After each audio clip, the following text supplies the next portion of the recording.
In the biggest social experiment ever done in Minecraft, I scattered 1,000 people across 4 massive islands to simulate a realistic civilization. The players were given no help or guidance, and just like in real life, if you die, you remain dead forever. No! Now, each player has the freedom to do whatever they want. Gather resources, join a society, become a dictator, or if it comes down to it, go to war. With so many people on each island, anything can happen. But I can promise you one thing. This event ended up having the most entertaining story arc I've ever seen. You do not want to miss this. So pick a nation to root for and enjoy the video. I present to you the 1,000 player civilization experiment.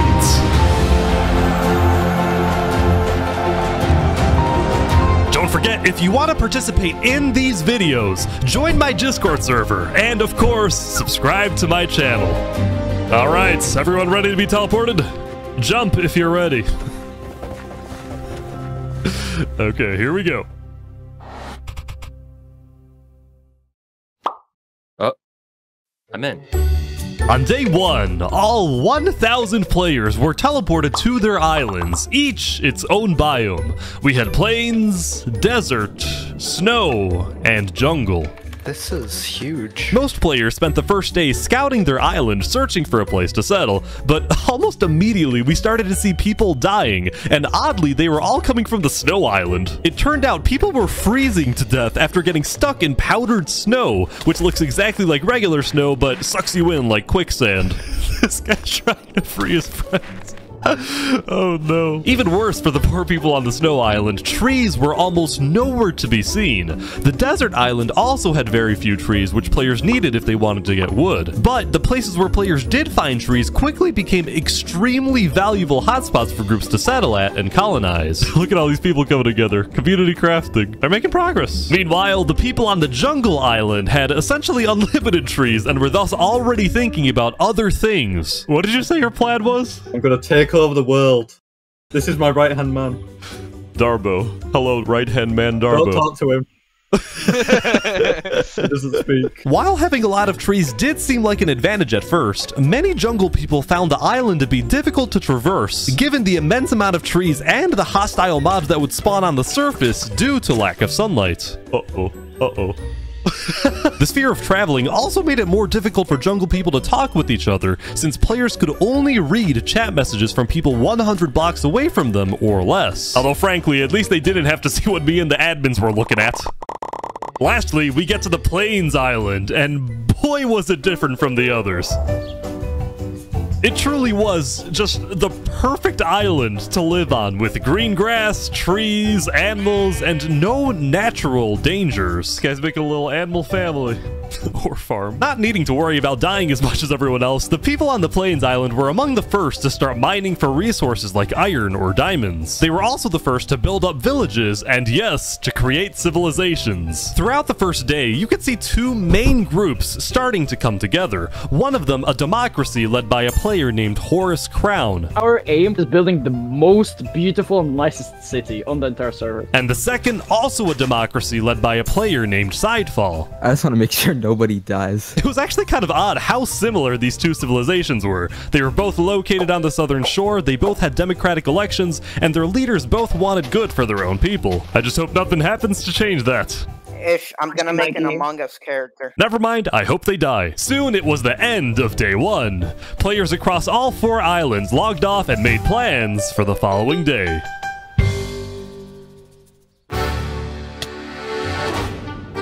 It was on day 2 when civilizations really began to thrive. In the southeast corner of the desert, what used to be an empty patch of grass was turning into the desert's largest nation. Hello, good sir. Yo, what's up, Ish? The Sultan is back. You might recognize the player storming hell from my first civilization video where he led a nation called the Sultanate. Well, now the desert dictator is back with the Sultanate 2.0, and this time with a population of over 100 people. I want to maintain order and peace in the desert. The rules, as established by the Sultan, included wear proper attire, do not eat pork, complete your mandatory work, and most importantly, acknowledge the Sultan as the supreme and divinely chosen leader. Moving on, since it was still hard to get food in a dry climate, the people of the Sultanate focused on developing different types of food production, like fishing in the surrounding ocean. On top of this, a player named Drip Chicken made a chicken market, although when I checked it out myself, it turned out to be a very different type of market. Welcome to Los Pollos Hermanos. Thank you. Would you like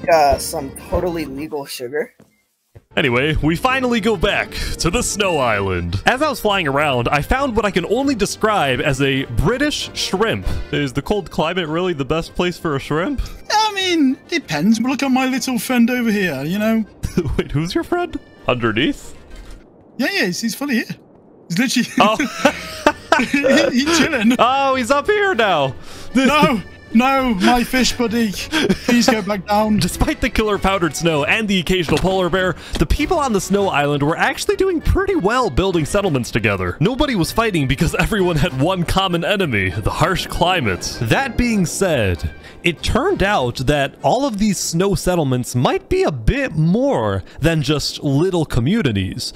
On day 2, rumor was getting out about a conspiracy that, despite them all being spread out across the entire island, a lot of these snow settlements were actually all being run by one single person whose goal was to unify the entire Snow Island under one mighty empire. This person's name was Alanulo, and he was running this entire empire recruitment operation from an underground bunker where he felt he was safe for the time being. Essentially what he would do was hold meetings with people who were already leaders of their own settlements and convince them to merge their civilizations with his empire so they would be stronger together. He would give these leaders orders to fulfill, and in exchange they would be guaranteed high-ranking positions in the empire. If this empire actually succeeds in uniting all 300 people on the Snow Island, it would easily become the most powerful nation in the world. In fact, it would be bigger than the Sultanate and the two Plains democracies combined. Will this ambitious plan actually succeed? Let's see what happens in the following days.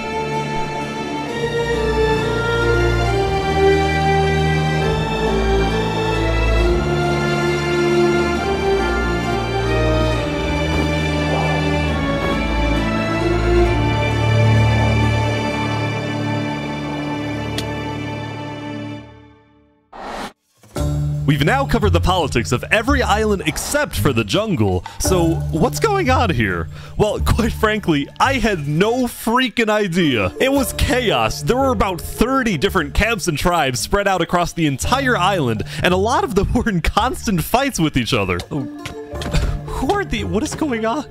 There's a fight here. Here's a tribe that imprisoned one of their own members for being, quote, too rich. I say we tax him and then let him out of jail. Them boots, take your shoes. So overall, there was chaos, nobody trusted one another, and to add to this, nobody wanted to travel too far into the jungle because they were scared of rogue tribes and especially hostile mobs. In fact, we actually had to remove creepers on day 3 because they were killing too many people. Whoever asks.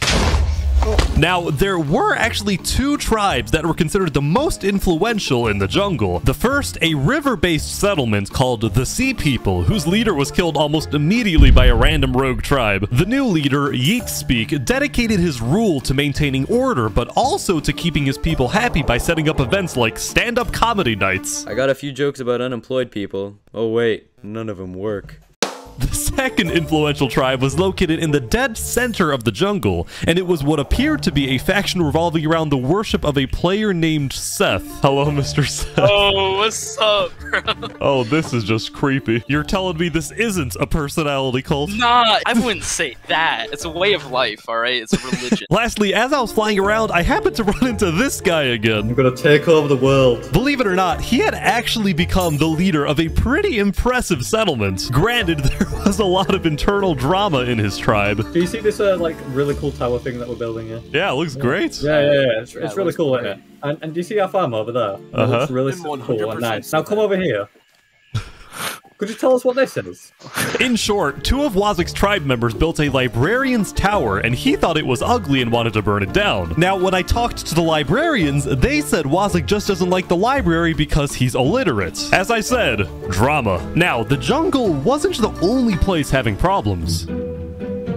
The Plains Island was seeing both a surge in development, this whole place is awesome, but also a rise in tension. The leader of one of the Plains democracies, Horus Crown, had found out that the other Plains nation run by Sidefall had reached out to the Snow Island looking for potential alliances. Horus Crown did not like that Sidefall was reaching out to other islands instead of reaching out to him, so he quickly established his own alliance with two other Plains settlements, both located on the east side of the island, which would essentially cut off Sidefall's access to most of Plains if a war were to break out. We think Sidefall is definitely up to something, and we're planning to stop him. The people living on the Plains Island, who had otherwise taken their peaceful lives for granted, were getting very worried about a potential massive war that would devastate their homes. Here in KFC, we want family, not war. Meanwhile, on the desert island, the Sultan Storming Hell was not happy when he discovered that a group of mountaineers had made their home on the mountains surrounding the Sultanate. So, the two groups had a meeting to discuss this dispute over land. Why does the Sultanate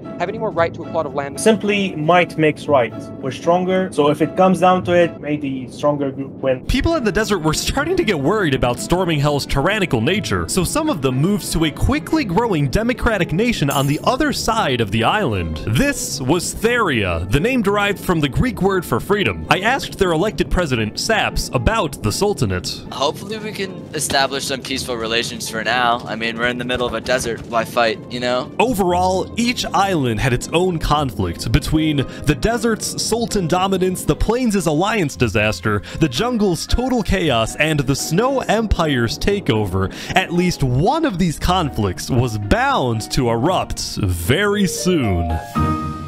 And that conflict was Plains. At the beginning of Day 4, a propagandist told everyone that Sidefall was about to attack the Plains Island. Horus Crown called a code red, and everyone on Plains was freaking out, including these guys at the center of the Plains Island who built a tavern on a lake. I spoke with the bartender. Welcome to the tavern. I hope you can enjoy a nice beer, since it might be our last. So at this point, you're probably wondering, what was Sidefall actually doing? Well, it turns out Sidefall was just as confused as everyone else since he had no plans to attack anyone. The propagandist had lied. I have no clue what these guys are talking about. I don't want to attack anyone. I don't want a civil war. You were framed. I can't believe it. So now, both sides were gearing up for a war over nothing but a miscommunication. And all throughout, Sidefall was desperately trying to reach out to the other Plains leaders, saying that he didn't want war. The other leaders doubted him, but they actually agreed to meet with him as long as they met on neutral ground. Whoever told you guys I want war is lying. Tell us the truth then. While they talked, Horus Crown secretly had undercover spies search Sidefall's entire village, but he wasn't aware Sidefall had someone else place a bunch of TNT under his village. But before things went too far, folks, we have a peace deal.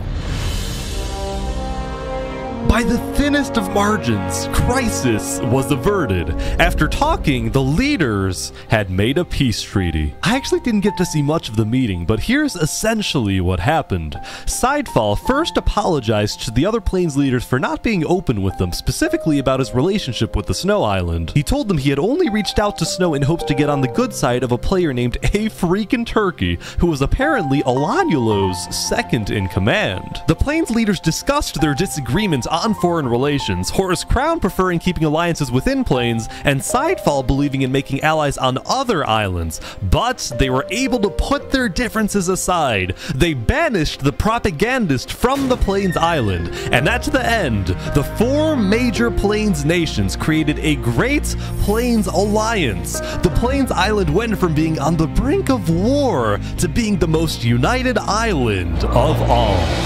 Drinks are on us! And And it wasn't just plains. Toward the end of the day, all 4 islands were prospering. From the people on snow collecting resources and building together, to the people in the desert working on the Sultan's build project, which was to create a massive holy city. Even the jungle was at peace at the end of day 4, since the remaining jungle people were just thankful that they were still alive. Soon though, it was the next day. But before we let people back onto the server, the admins and I decided to add a little something. We added a 5th island in the center of the world, and we didn't tell the players that we did this. We wanted to see who would discover the island, how long it would take to find, and then what would happen next. So, we started up the server, and the wait began. But meanwhile, we have to talk about the Snow Island. Hello, hey, Turkey! Hello-ish! How's it going? On day 5, the player A-Freakin' finally gave me a full explanation of the mysterious Snow Empire, which I found out was named the Aculon Empire. Still fearing for his safety, the Empire's founder, Olanulo, gave orders entirely from his secret underground bunker, while his second-in-command, A-Freakin' carried out his orders and led the people on the ground. You guys have settlements across the entire island. There is a lot. Just know none of it was made by slaves. The Empire relied on strict order to maintain peace. It's now 200 citizens were each assigned a daily job like building, mining, or fighting, and whenever they were online, all citizens were required to be in 2 Discord voice channels at once, which I didn't even know was possible. Also, the Aculon Empire made it a point to document everything, including its list of members, its hierarchies, its physical landmarks, but what I found most impressive was the high-level operation going on in this seemingly regular building.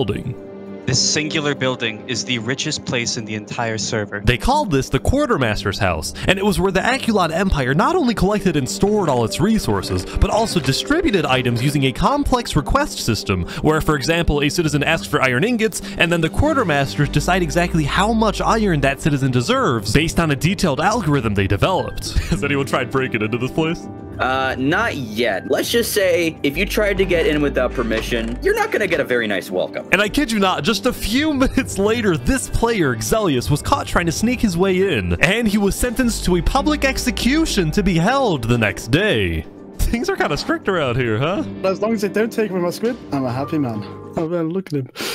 The Snow Island continued to be hyper-vigilant about criminals, but so were other nations, like the Desert Sultanate, which made an inescapable prison. He is surrounded by lava. Or Wazik's nation in the jungle, which made a giant sand trap. Oh, this is evil. Just you wait until we have a nice little deliberation with something. Yeah, I'm gonna be put to death, you know. Like, even planes didn't feel exactly safe, as this self-described capitalist nation made a giant wall to protect its people. we want to make sure that communists cannot take this away from us. But as I was talking to these guys, I got tipped off from someone in the desert that something big was about to happen. The Sultanate army's on the move. The Sultan had sent his elite squad on a secret nighttime mission. Their goal? To find a group of people that had been rumored to want to assassinate the Sultan. They're at the north side of the island now. Oh yeah, okay, this is our target, Okay, let's go.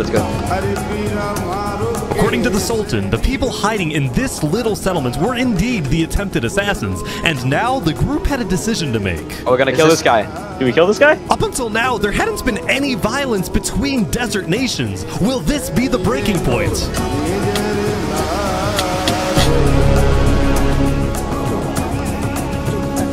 We are showing the desert that if you make plans to kill me, justice will come for you. The Sultan's elite squad spent the rest of the night raiding the settlement, but during their chase of another suspected assassin, they ran, literally, into a major dilemma. We know he's running to Theria. The guy they were trying to kill was running toward the democratic nation of Theria to get asylum there. The Sultanate is really about to roll up on Theria, holy. This could cause a major conflict. But the Sultanate's army didn't care. They barged into Theria and searched every single house to find this one person, who ultimately ended up getting away. Meanwhile, the people of Theria were freaked out by the raid, but when they looked to their leader Saps for guidance, he was nowhere to be seen. He had fled. Eventually, the Sultanate's army left, but Theria was not going to forget this.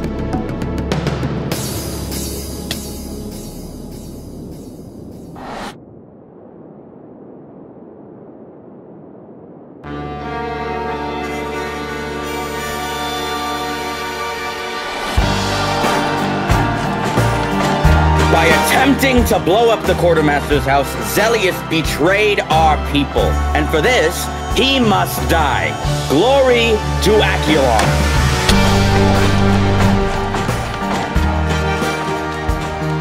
It was a busy day for A Freakin' Turkey. The execution was successful, but the Empire didn't yet have a written constitution or a justice system. So A Freakin' Turkey met with a player who claimed to be a lawyer to set up a legal system. You get the smaller seat, unfortunately, but do know it is quite important as well. I'm used to cramming into tight spaces. Afterward, A Freakin' Turkey took his guard to Drew and confronted some farmers who he claimed weren't producing enough food for the Empire. I swear I will not miss any payment I have to owe you. Drew, the bow, please. I expect 5 stacks of bread delivered within 1 to 2 business days. Even though he was a little tyrannical at times, A Freakin' Turkey was actually becoming very well liked in the Aculon Empire because he got things done and he was a charismatic speaker. Fellow citizens, it is my distinct honor to pronounce Steve and Pixel as husband and wife. See, even though he was only the second in command of the Snow's Aculon Empire, many people were starting to view A Freakin' Turkey as a better candidate for leader than Olanulo, since most people in the Empire had never even seen Olanulo, given that he's been hiding underground the entire time, afraid of being assassinated. In fact, some of his own citizens weren't even sure he existed. While Olanulo ruled from afar, only talking with high-ranking officials, A Freakin' Turkey was considered a man of the people, someone who talks to everyone. In fact, A Freakin' Turkey had gained so much notoriety that leaders of other nations were starting to reach out to him for alliances rather than to Olanulo. So, as a result of all of this, Olanulo was starting to get a little worried. Turkey knows that I created this empire and its entire political system, and as long as I am alive, I will be its only ruler.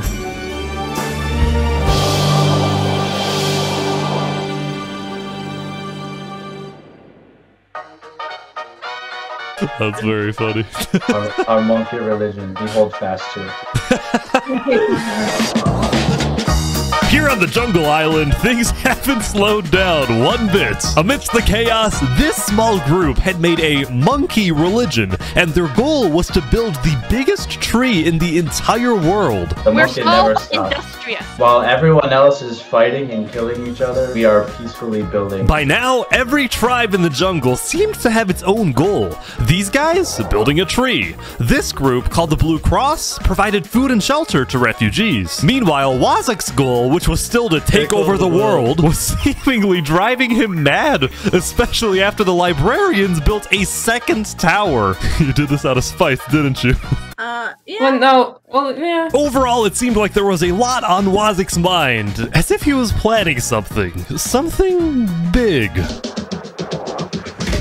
Meanwhile, Seth and the Sea People were still the 2 biggest tribes in the jungle, and both pursued very innovative political strategies. For example, Seth got married, but only so he could parade around the jungle and demand wedding gifts from everyone. And you know what? It freaking worked. The Sea People, on the other hand, had taken on a massive goal, which was to finally end the chaos in the jungle, and they did this by sending out stealth groups and hunting down thieves, murderers, and anyone who they claimed did wrong. However, some of the supposed wrongdoers they killed were actually allies of Seth. In response, Seth demanded that the Sea People stop their initiative immediately, but the Sea People planned to continue.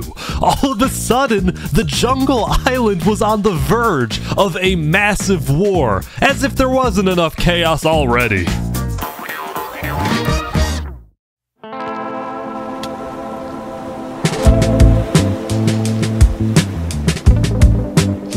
Wait, is someone actually here? I think so. Whoa, this is crazy. This is awesome, man.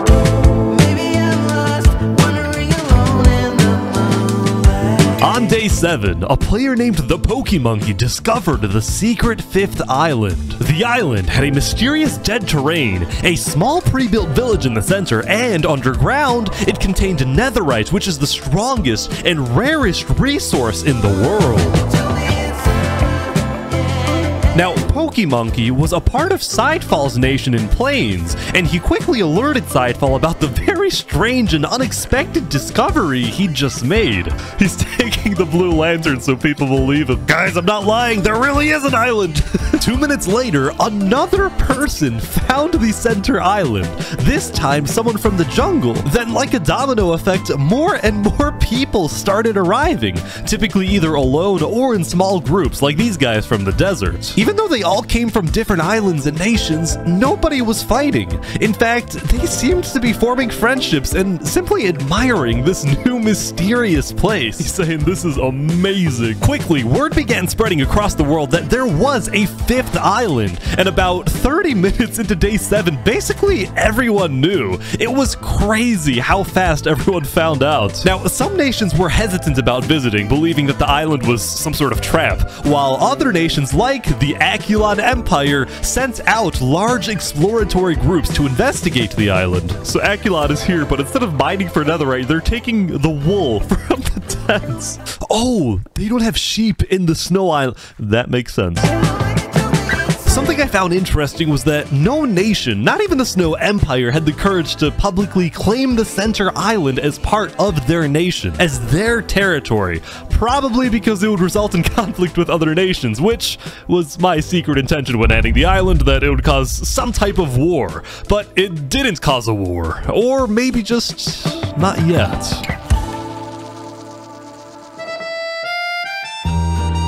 Meanwhile, I present to you the story of Los Pollos Hermanos. Wow, you've really expanded your business. Yeah, we're doing quite well. Because starvation was such a big problem in the desert, Drip Chicken had made it his life's mission to feed the people of the desert. And ever since I spoke with him on day 2 next to his little food stand, Los Pollos Hermanos had become a staple of the Sultanate. But this business would soon run into some problems.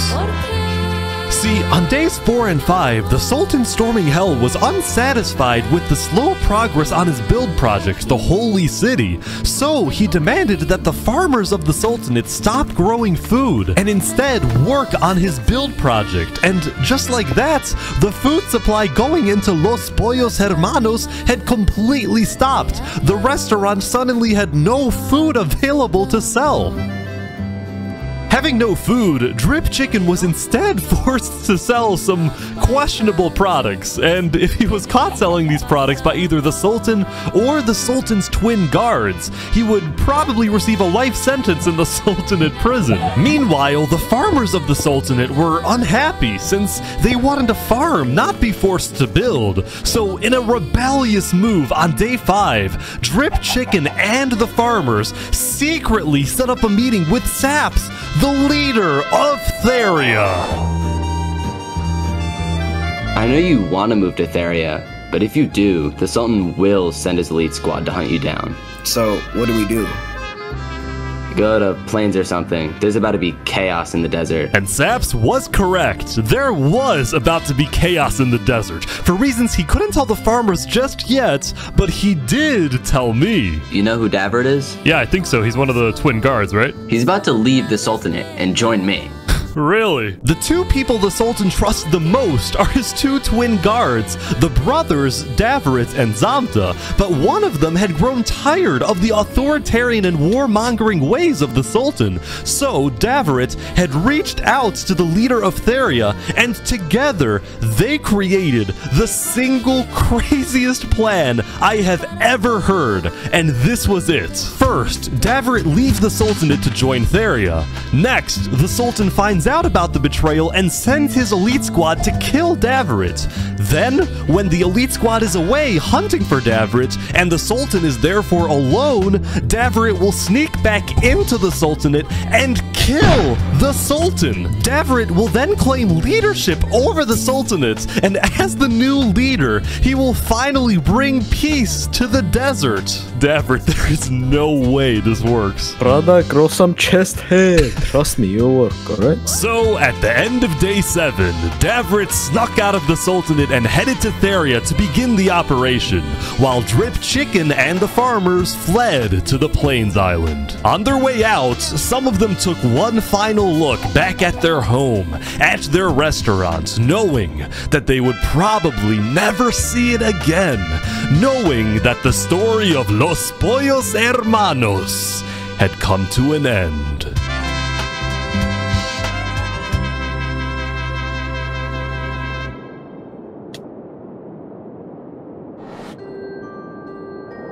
On day 8, there was a major event on the Snow Island.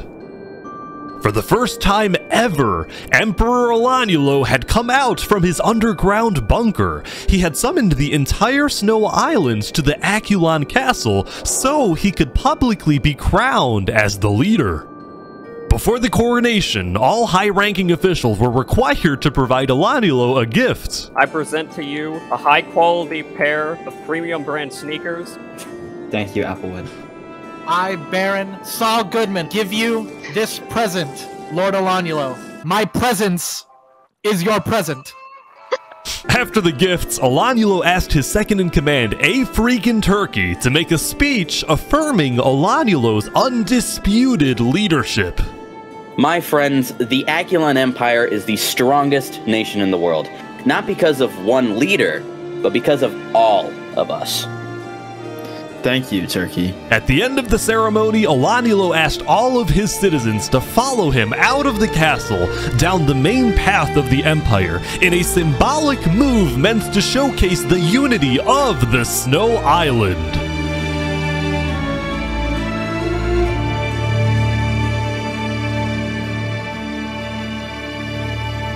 But this image of unity was only a mirage. There was a lot of discontent building within the Empire for many reasons. People didn't like that Olanulo's knights were constantly bossing them around, nor did the Aculon builders like it when Olanulo forced them to work on the Aculon Castle instead of letting them finish their own projects. There was this general sense that Olanulo might be overreaching with his power, especially when he started spying on his own citizens to see who was criticizing his leadership. See, Olanulo believed that in order for his citizens to have a good life, they have to live in a strong nation, and the only way to maintain a strong nation was through complete unity under a powerful and unchallenged leader. This is why Olanulo was fearful about the discontent within his nation, as well as the rising popularity of his second-in-command, A Freakin' Turkey.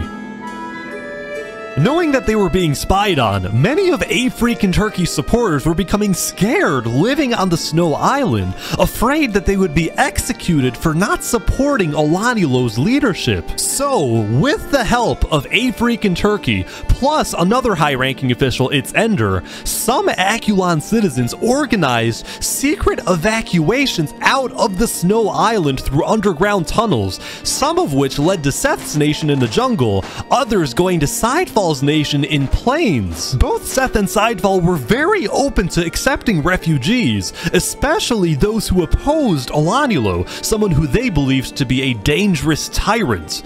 Also, they had just found out that Olanulo had actually sent spies all across the world, including into their own nations, so they didn't like him very much. We're not going back until there's some form of democracy in Snow. I don't think that's going to happen anytime soon. Meanwhile in Plains, Mr. Turkey, are you starting a revolution? No, I do not want a revolution. I just want to make sure Olanulo doesn't kill these people. When are you going back to the Snow Island? Probably tomorrow, because I'm gonna try and host a meeting with Olanulo. I just think he's gone too far. So while A Freakin' Turkey stayed on the Plains Island for the rest of the day, Seth and Sidefall created the first ever multi-island treaty. This treaty not only established Seth and Sidefall as allies, but it also declared their nations refugee states, ones that are willing to accept all people fleeing from dictatorial regimes like the Sultanate or the Aculon Empire. As for A freaking Turkey's position in the Akulon Empire, he was still technically the second in command, but it was only a matter of time before Alanyulo finds out about the missing citizens, and then it's very likely that Turkey will be stripped of his position, or be kicked out of the Snow Island entirely and become a refugee himself.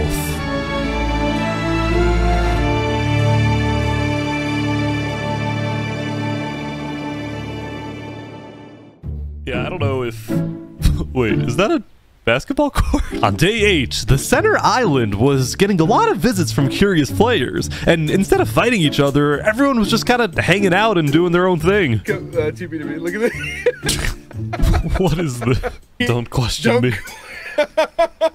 Later that night, some adventurers started terraforming the dead terrain, making it green. This actually looks not bad. These guys, meanwhile, made a secret underground church, and they hosted many ceremonies and cultural events. What type of ritual is this? Now, I actually attended 2 churches on day 8, the second one inside Falls Nation, although I was very disturbed by the person sitting next to me. After a near-death experience, life began to feel more sacred, only due in part to the wonders they hold. I cannot say what they are, however.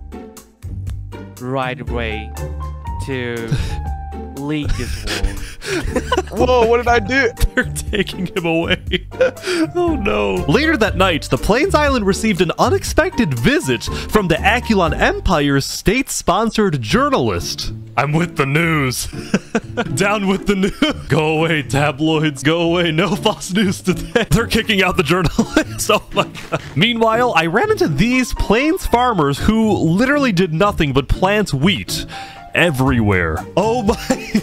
Look at all this freaking wheat. Now, right next to the wheat field was a cookie factory in Horus Crown's nation, which took the wheat and made a variety of baked goods. See, ever since the Great Plains Alliance was signed on day 4, the people of Plains believed their island to be, for the most part, a very safe place to live, and as a result, many players felt secure enough to run their own businesses. There was the bakery, an Outback Steakhouse, boating and kayaking, 2 KFCs, and there was the most recent addition, Los Pollos Hermanos.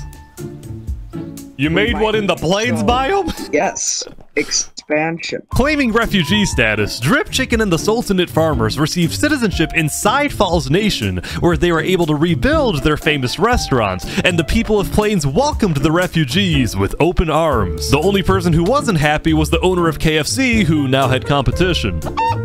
Anyway, when word got out in the desert that Drip Chicken and the farmers had fled the Sultanate, as did Davrit, many loyalists in the Sultanate were furious with these betrayals. While the Sultanate was still the second most powerful nation in the world, the first being Akulon, these betrayals of the Sultanate hurt the Sultan's public image, and he feared being seen as weak by the world and by his own people. So predictably, the Sultan sent his elite squad out into the desert to try to find and kill both Davrit and Drip Chicken. But instead of staying home in the Sultanate, this time the Sultan traveled with his elite squad. This threw a wrench into Davrit's assassination plan, and Davrit had no choice but to keep hiding underground until he saw an opportunity to strike. Meanwhile, the leader of Theria, Saps, was extremely worried because he knew that the fate of his nation and his people rested on this assassination attempt. If it succeeds and the Sultan is killed, well, then all is well. But if it fails, it will only be a matter of time before the Sultan finds out that Saps was behind the plan, and then there is no doubt that the Sultan will seek revenge and absolutely obliterate Theria, killing not just Saps, but all his people who, by the way, were entirely innocent. Saps purposefully didn't tell any of his citizens that he was involved in an assassination plot because they definitely wouldn't approve of something that puts them in such danger. All of this tension in the desert was really starting to get to some people, like this group, which made a giant lava wall around their civilization. They wanted nothing to do with the politics of the desert, and they were rather paranoid about everything. The walls keep us safe. We can't leave the walls for long, because then we're not safe. Everyone inside the walls is safe, everyone outside is not safe. They're strangers, we shouldn't trust them. Oh, by the way, also don't push any buttons you find in here. Okay. I actually think this group was more of a cult than a civilization, but still, I think they had the right idea. And now we go back to the Jungle War. I say war because both major nations had already basically decided that they cannot coexist in the jungle. Seth was mad at the Sea People for killing many of his allies, while the Sea People were mad because Seth wouldn't let them kill those who they believed to be criminals. Neither nation was willing to compromise on this, so war seemed inevitable. However, because Seth had also recently formed an alliance with Sidefall from Plains, a war between the two jungle nations would likely cause Sidefall, as well as the rest of the Plains Island, to join the battle, thus turning this into an actual world war. So, given that the stakes were so much higher now, both sides agreed to have one final meeting to maybe work things out. It was Wazak who quickly offered his nation as a good neutral location for the meeting, and he was quite enthusiastic about hosting. On day 8, Seth and the Sea People sent their highest ranking officials to Wazak's nation, where the meeting would take place. Alright, Seth, you're up first. I think the Sea People are killing people for a lot of irrational reasons. So, you know, as an example, right? They had 5 stacks of cookies taken from them. That takes like 3 minutes to get, bro. And he's like, I don't think you should murder someone over that. We requested he give it back, and he basically said no, so he was put on KOS and we killed him. So that was exactly what Seth just said. Let me add some context. Soon, the argument began to escalate. And the people you attacked were direct allies. I'm sorry, but what other ways do we have to stop the chaos in the jungle? They stole. They didn't deserve to be killed over it. Do you really want to go to war over this? Well, if you keep killing our people, then we won't just stand by and watch. Alright, fine. The Sea People declare war. Alright, let's do it. But before our fight could begin, Wazak yelled, "Double, no!"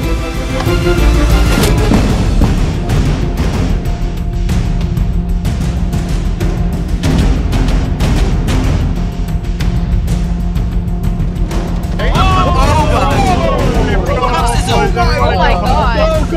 Go! Wazak had just killed 7 people using his sand trap before getting away. Seth and the Sea People decided to put their war on hold and declared a unified worldwide manhunt for Wazak. Everyone was confused about why Wazak did this, but then I remembered something Wazak had told me the day before. Listen, if the war breaks out, I have a plan to stop it. Really? How? Oh, you'll see, my friend. When Seth and the Sea People declared war on each other, Wazak decided to use his sand trap and make himself the villain, so that the entire jungle would make peace to unite against him, therefore actually preventing a world war. Wazak is now hiding underground.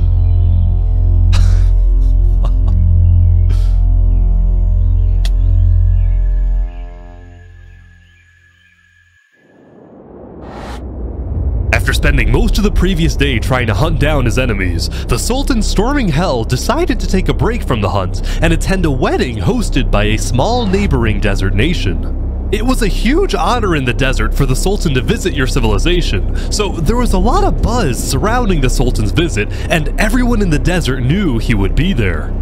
Zamta the Twin Guard was also at the wedding, and he was quite thankful for the break since he secretly despised having to hunt for his own brother. When the Sultan demanded that Davert be tracked down and killed, Zamta was horrified by this order, but he kept silent, fearing that he'd be next. Zamta could only hope that Davert was far away now, hiding in a place where the Sultan would never find him. But it turned out Davert was not far away at all, because he was on a mission. He's actually here.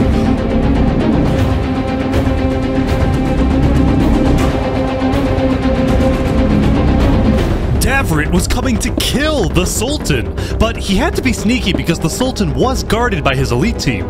The plan was to catch him and his team off guard since it would only take a few hits to kill him. I'm so nervous right now.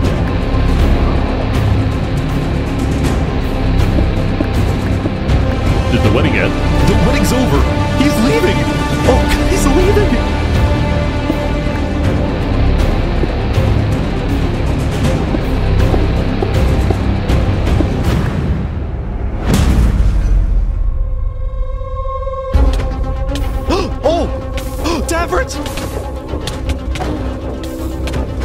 crap! Oh!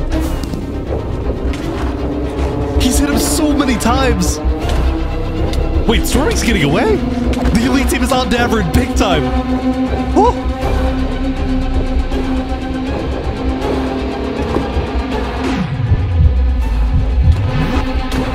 Oh! Oh, he's getting close! He's getting close! Oh, he turned around? Holy crap! Everyone's here! This is insane!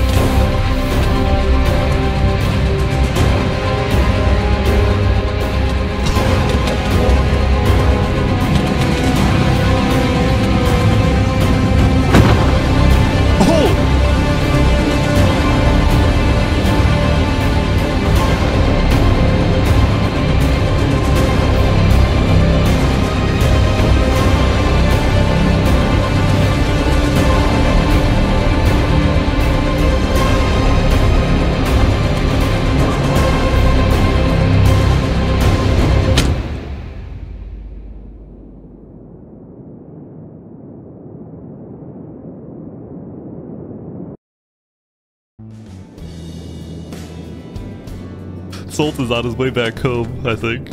What is happening?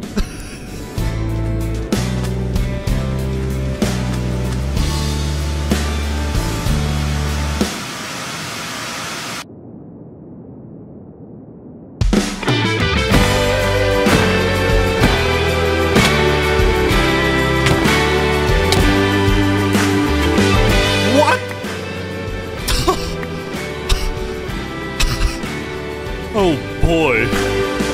Angry about the death of his brother Davrit, Zamta betrayed and killed the Sultan storming Hell in what he called an act of revenge. All of a sudden, within the span of a few minutes, storming Hell, Saps, and Davrit were all dead.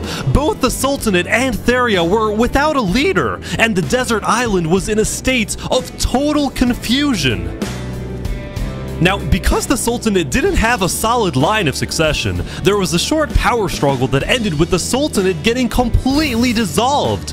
On day 9, the second most powerful nation in the world had fallen, and most of the Sultanate's citizens ended up fleeing. That being said, it wasn't totally the end. Some who were still loyal to the late Sultan decided to form their own militias, whose only goal was to track down Zamta and avenge the Sultan. We are called by our divine leader to kill the dirty traitor, mashallah.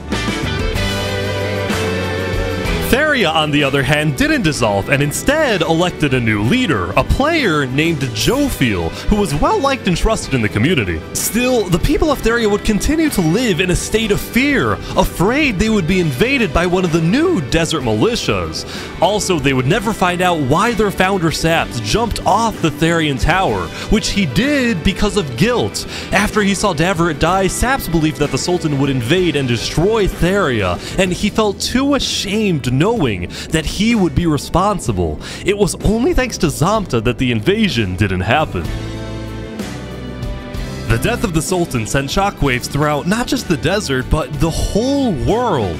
Many nations went on lockdown, including the Akulon Empire. While they technically weren't allies, Emperor Olanilo had always admired Sultan Storming Hell's strong authoritarian leadership. So after the lockdown, Olanilo sent his diplomats to the desert to offer support to the Sultanate militias. At the same time, on the Plains Island, Drip Chicken of Los Pollos Hermanos was watching the desert from afar, and he was worried about these rumored desert militias. Because Drip Chicken was from the desert, he was able to educate his customers in Plains about the politics of the desert, and after Saps' death, he encouraged Sidefall to send diplomats to Theria quickly, and Sidefall did just that. On day 9, Theria officially joined Seth and all the Plains nations in the refugee state contract, and what originally started as a simple refugee agreement between Seth and Sidefall had now turned into a worldwide alliance called the Alliance of Democratic Nations, or put simply, the Allies.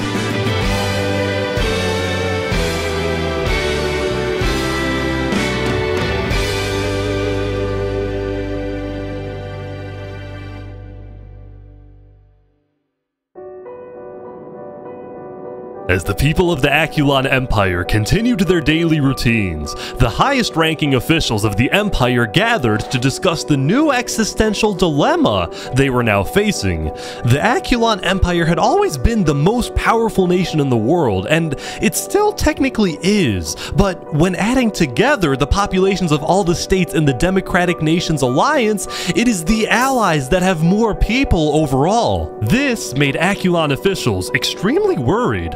They saw this as the first legitimate threat to the regime. Olanulo agreed with this view, but at the moment, his attention was on another problem entirely, the problem known as A Freakin' Turkey. A Freakin' Turkey's rise to popularity had always bothered Olanulo, but now this conflict was at an absolute breaking point because yesterday, one of Olanulo's spies caught A Freakin' Turkey helping Snow citizens flee the Empire. Fleeing or defecting was strictly against Aculon law. Olanulo's spy also saw A Freakin' Turkey hanging out with not just Sidefall, but nearly all the major Plains leaders, which made Olanulo think, is A Freakin' Turkey planning something? Is he secretly working with the allies? Is he about to orchestrate a full-scale revolution or an invasion of the Aculon Empire? These were all questions that Olanulo was wrestling with, and the more he thought about it, the more he convinced himself that A Freakin' Turkey was probably committing some sort of treason and needed to be stopped. Yesterday, A Freakin' Turkey had reached out to Olanulo for a meeting, and today, Olanulo accepted this request, but with a few conditions. 1, this meeting takes place at the Aculon Castle. 2, Turkey comes alone. And 3, the meeting takes place not today, but tomorrow, because Olanulo needed some extra time for his builders to finish a certain project located on the top of the Aculon Castle. Nobody knew why or what the strange-looking tower was, but Olanulo insisted it be completed by the time Turkey shows up. Tomorrow is certainly going to be interesting, so make sure everyone's ready. Lastly, later in the day, Olanulo sent diplomats to establish alliances with both the desert militias and with the sea people in the jungle. Olanulo appreciated the sea people's value of order, and he promised that he will help them stop the chaos in the jungle and help them catch their #1 most wanted criminal, Wazuk. The sea people accepted this alliance, but they ended up not needing Aculon's help because late into day 9, Wazuk decided to turn himself in. He's about to be executed. A guilty conscience, perhaps.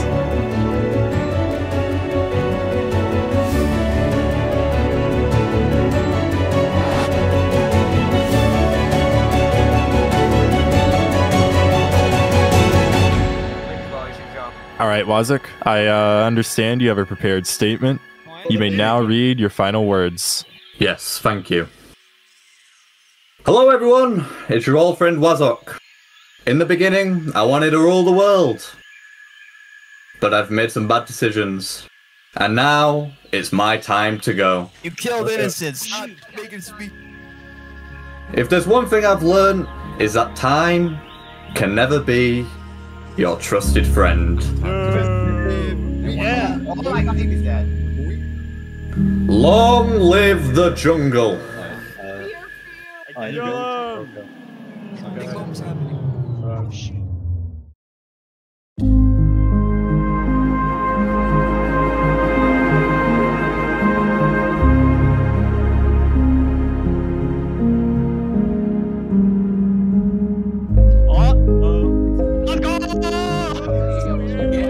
After deciding that being a criminal in hiding isn't how he wanted to live, Wazuk instead chose to face his inevitable death on his own terms, and by doing so, he gave the jungle one last moment of unity. Anyone else jumping? The conflict between the two major jungle tribes was still unresolved, especially now that they were in opposing alliances, but for this brief moment, there was peace in the jungle. Well, that was fun. Everyone's coming down the tree now. Most nations around the world took the end of Day 9 to rest and reflect on how far they've come. For example, the Jungle's Blue Cross tribe celebrated becoming international, with at least one charity location on each island. Meanwhile, in the desert, the two Sultanate militias held a funeral for the late Sultan, where they vowed to get revenge and chanted death to Theria, after which they proceeded to finish building the Sultan's holy city in his honor. Theria, on the other hand, expanded its reach into the arts and became the first civilization to develop music. Oh. Lastly, on the Plains Island, businesses were booming and civilizations were thriving. On Day 9, the Plains Island had finished the construction of the ISH, the International State Highway, which made trade and transportation between the major Plains nations much faster. Overall, the building and architecture and player creativity in Plains was simply amazing, and it was all made possible by the political stability of the Plains Island. Many in the desert and jungle and snow looked at Plains as the shining beacon that they can aspire to be like one day.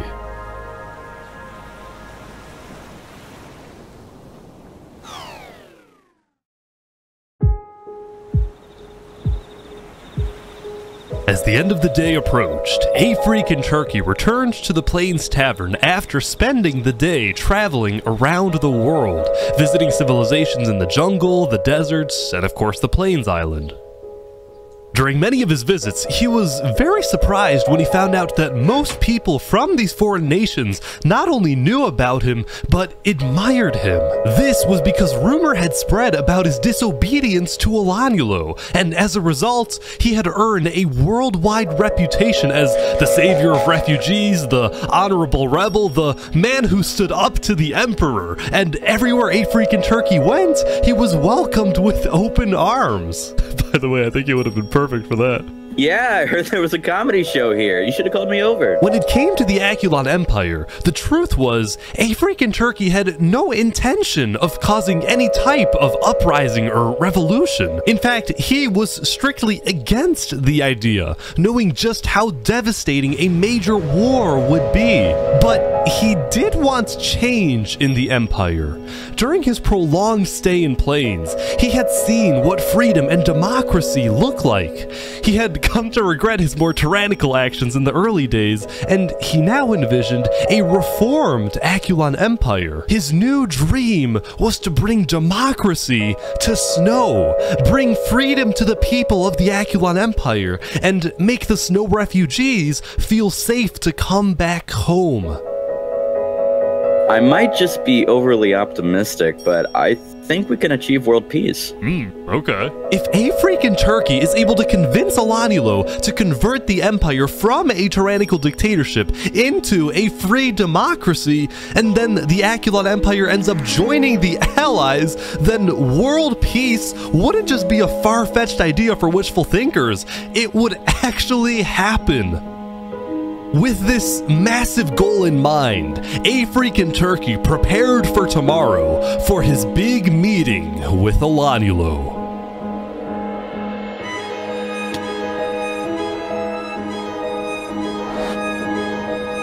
Just remember everything we talked about. We'll be watching.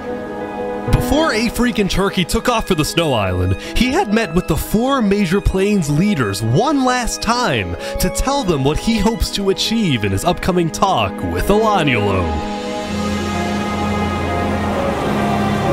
The Plains leaders were pessimistic. See, when they heard about Alaniulo's strict conditions for the meeting to take place, they suspected that this was going to be the meeting where Alaniulo removes Turkey from his second-in-command position, or worse, puts Turkey in Akulon's prison. Whatever happens today, the Plains leaders promised Turkey that he has the full support of the allied nations. Even if they can't attend the meeting, they will be watching and will do whatever they can to help him.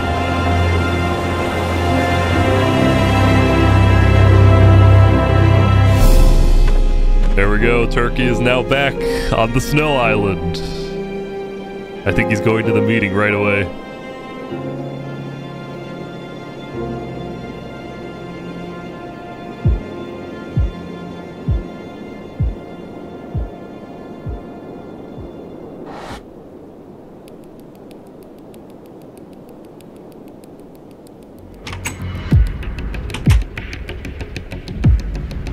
This is weird. Turkey's been at the castle for like a few minutes now, and Alaniel's nowhere to be seen.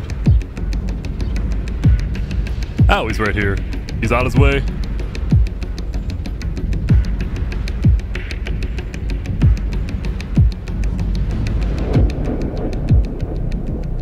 Here we go. Everyone's here now. I think everyone's here now. Knights come to the castle. Wow, I think these are all the high-ranking officials of Aculon. They're all here. Hear ye, hear ye. All barons, Duke Turkey, and fellow knights have now come together to speak with Emperor Alanielo. Alanielo, would you please start the conversation? Wait. Turkey, hold up. So before we begin, sorry to interrupt. I have a special thing I want to do real quick. Wait. Here. Drew, not yet. I want to do something first. Turkey, can you sit on the throne for a second? Why? Just do it. Okay. What are we doing? What is happening? Can I trust you, Turkey? Yeah? You like What? this, right? Sitting on the throne? You put me on here. I don't know what you're talking about. In front of all these people? What are you getting on about? I know that you've colluded with the Plains Alliance. And I know that you want to take over this nation. Take this throne for yourself. Whoa. What? There's nothing you can do at this point to convince me that you're not plotting a revolution against me. I caught you red-handed. No! Alanielo! Yes, I've talked with Plains. I've also talked with Desert and Jungle. I am a diplomat. And I'll tell you this, all those people that I talked with will become our allies the moment we turn this place into an actual democracy. Why are you secretly leading people off my island? Oh, man. Because they thought you were going to kill them. And to be honest, so did I. So that's the point of this meeting. You want to get rid of me? You know what? How about I just leave, and you won't have to deal with me again? I'm just gonna go, okay?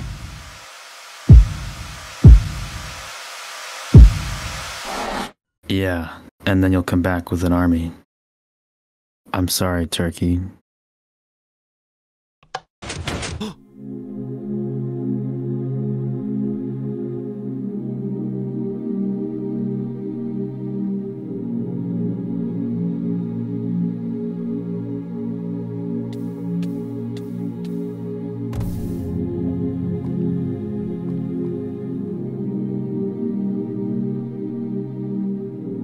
Wow.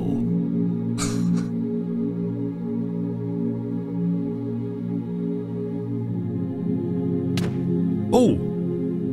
Wait, they're killing Turkey's supporters! They're hunting down his supporters as well! This is crazy. Like that, there was a purge on the Snow Island, and many of Turkey's supporters were killed. The few who were able to escape immediately swam to the other islands to tell everyone exactly what happened.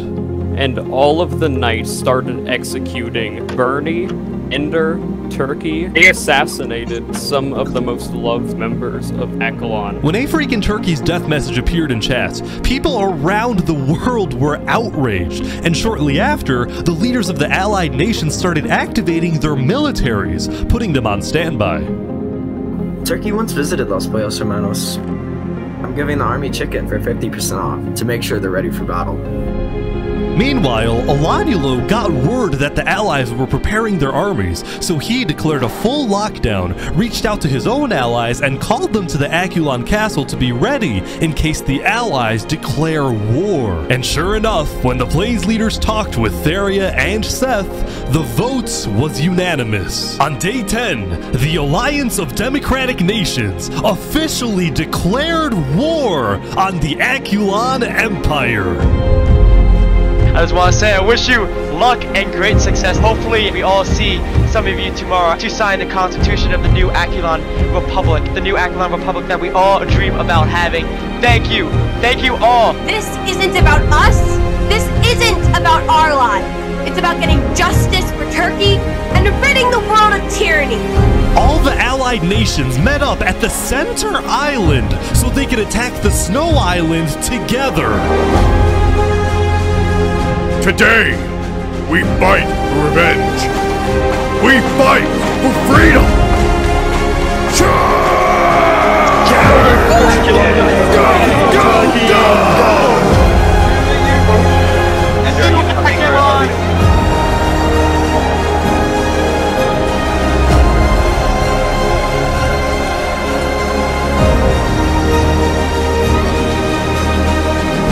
But little did the Allies know, Elanulo had set a trap. The Aculon builders had taken inspiration from history and created what they called the Iron Torch, the most advanced defensive tower in the world, complete with dangerous height, sturdy walls, arrow slits, and lava cover.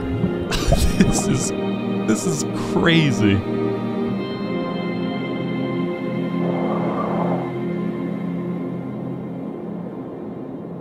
They're here.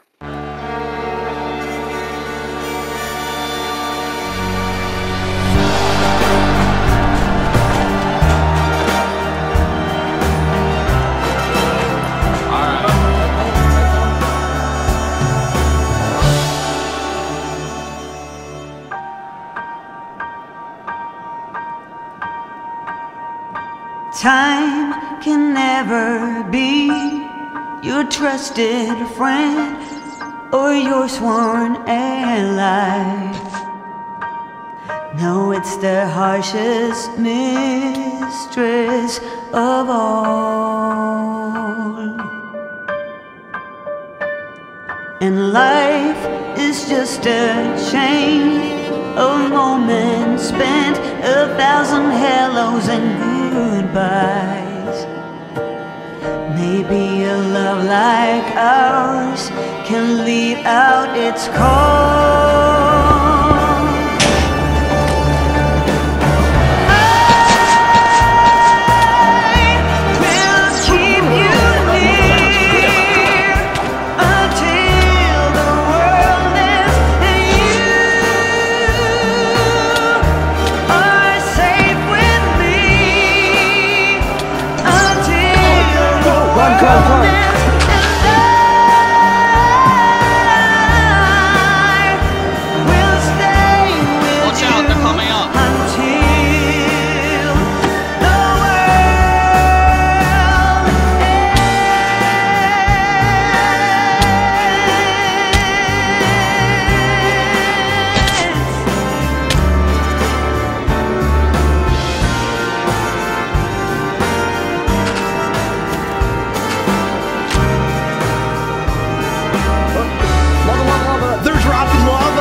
What? Olanulo died!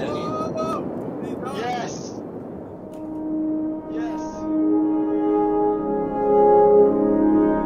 Soon after Olanulo died, the Aculon Empire officially surrendered. Wait, Aculon's officials say they surrendered? Kill! Still kill! Kill them! But even though Aculon surrendered, the Allies didn't stop fighting. No mercy, no mercy. They're all saying no mercy. Like that, there was a purge on the Snow Island. But this time, it was the supporters of Turkey doing the killing. This is just an absolute slaughter fest.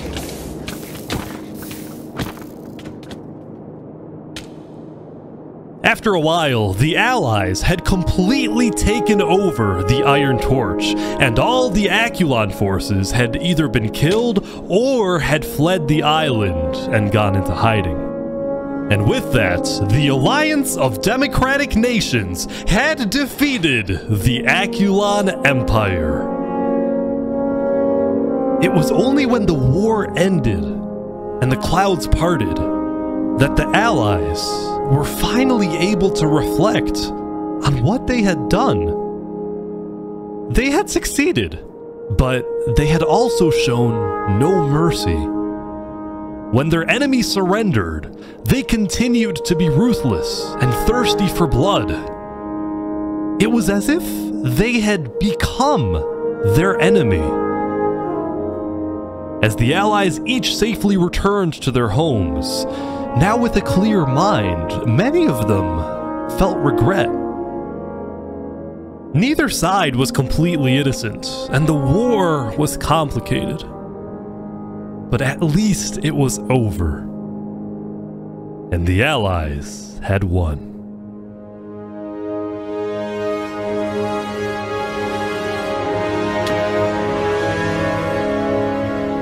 Over the next few days, the people of Plains, Theria, Seth, and a few smaller nations created a world alliance with a massive parliament building on the center island, where world leaders met to discuss the affairs of their nations, and most importantly, to keep the peace. And the first order of business was pardoning the few living players who fought for Aculon, so they didn't have to live in hiding. Meanwhile, the snow refugees were able to move back to the Snow Island and create the new Aculon Republic, putting democracy in snow. They also tore down the remains of the Iron Torch and put in its place a graveyard honoring all who died in the Battle of Aculon. And overlooking the graveyard was the man, or Turkey, who inspired them all.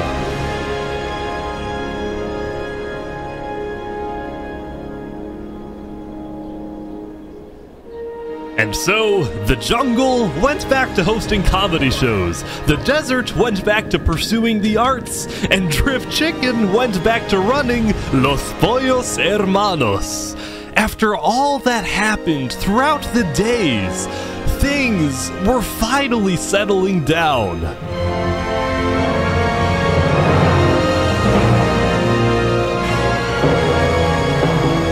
For many players, the newfound peace allowed for new stories to begin. But for us, it's a good place to end.